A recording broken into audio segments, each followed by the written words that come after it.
In the nearly 6 years since Amanda Knox was accused of killing her roommate in Italy, her story's captivated the world for many reasons. Because she's a bright-eyed, all-American girl, it seems. Because she was convicted of a horrid crime in a foreign land. And because at times, her pleas for innocence seemed to many people more cold and calculating than remorseful. Tonight, ABC's Diane Sawyer speaks with Knox in an exclusive interview just weeks after the Italian Supreme Court overturned her acquittal. So every word she says here and in the pages of her new book, Waiting to be Heard, could affect her freedom. An American girl home in Seattle back with her sisters, now grown up. Nice. Neither of us fell. Sometimes she says she's just that daughter who never left and wanted to be near her parents. She was always, home and, eating your food. Yeah. Yeah. My mom, I can tell anything to. Anything. Sometimes when she doesn't even want to hear it. There is much to hear. A 5.5-year-old journey that began in a Seattle suburb and ended with Amanda Knox becoming a global obsession. In headlines called a sexual thrill seeker, a seductress, the murderer of her British roommate, Meredith Kercher. She-devil with an angel face, heartless manipulator, concertante of sex, sphinx of Perugia. I haven't heard those. I've heard the gist of them. And they're wrong. For all intents and purposes, I was a murderer, whether I was or not. She had stayed near home for college, made Dean's List, but when she was a junior, decided it was time to venture out. An adventure of fill in the blank. An adventure of selfhood. She worked 3 separate jobs to earn the money for her year abroad. Her mom was excited. Wanting me to go for it, to be brave, to go out and be my own person. I really got that from my mom. Her sister Deanna dropping her off in Italy and making a video as they head there, teasing her about her new life with the boys she'll meet. First, that naked Michelangelo statue of David. Are you excited to see David? David, the statue of David. Oh. Well, dude, I swear to God, I don't know what it is about people who think that guys are not attractive physically, but...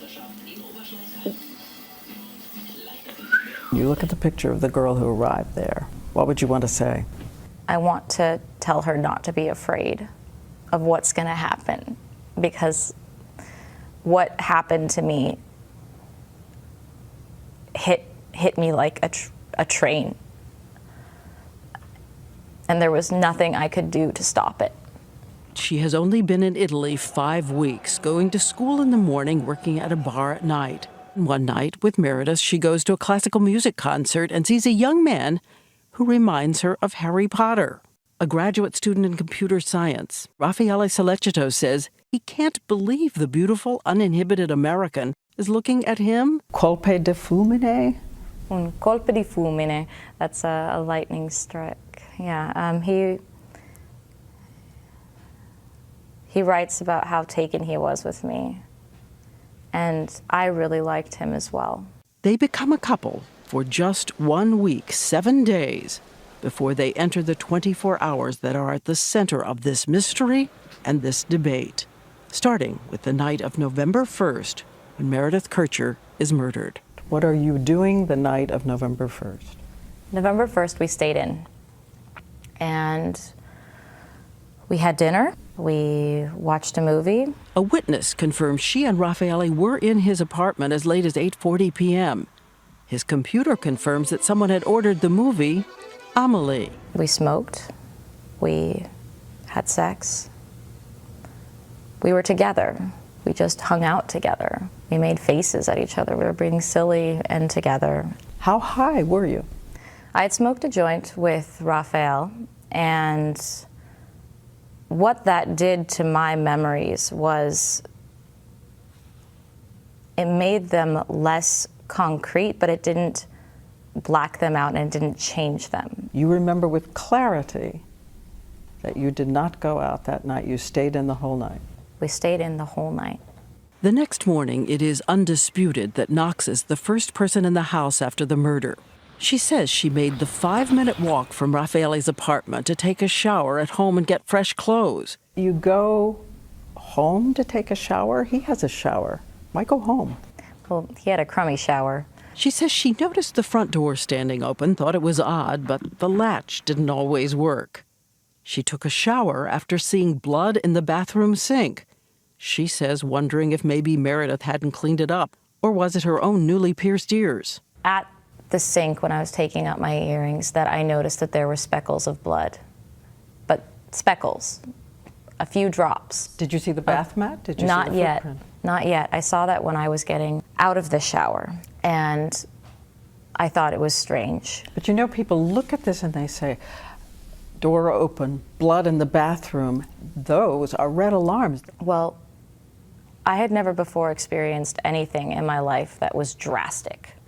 I didn't think, oh my God, someone's been in here and murdered someone. Amanda Knox says she went back to Raffaele's and then they returned to the house together. They saw evidence of a break-in and Raffaele calls police. Her roommate, Filomena, is there when the door to Meredith's bedroom is knocked in. Amanda Knox says she's on the phone with her mother when she hears a torrent of Italian she doesn't understand. And someone was screaming, "a foot." And I said, I don't know, I don't understand. Then Filomena was crying out Meredith, and so I heard that it must be Meredith and that there was a body and that there was an armoire and there was blood and there was a blanket. From this point on, Amanda Knox and her behavior will be a kind of kaleidoscope, shifting shapes depending on what you see, what you think is inappropriate behavior and evidence of guilt, or as she says, just a kind of tone-deaf girl in a trauma. Police will say her strange behavior is guilt and heartlessness. Did you kill Meredith Kircher? No, Were you there that night? no. Do you know anything you have not told police that you have not said in this book? Do you know anything? No, I don't. I wasn't there. At the police station, she sits in Raffaele's lap, playfully making faces, telling Meredith's friends that Meredith must have suffered. You're quoted as saying, how could she not? She got her effing throat slit. Yeah. I was angry. I was pacing, thinking about what Meredith must have been through. Sorry about that now. I wish I could have been more mature about it. Yeah. You can see that this does not look like grief. Does not read as grief. I think everyone's reaction to something horrible is different. The first image much of the world will see on newscasts. Video taken outside the house the day of the murder. I've seen the same picture, like the kissing just can't stop. And that's not what that was. When you look at the tape, there are 3 quick kisses. Then, the rest of the time, she stares into space. She says, thinking about random fate. I felt very lost, very alone, and very vulnerable. Vulnerable. My friend had been murdered, and it could just have easily been me. Somehow, she had died in the house where we were living. And it could have been me. She would be arrested, convicted, sentenced to 26 years.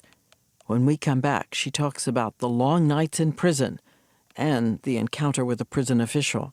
It was always after lights were out and no one was out and about in the prison, and he would call me into an empty office and talk to me. Just talk?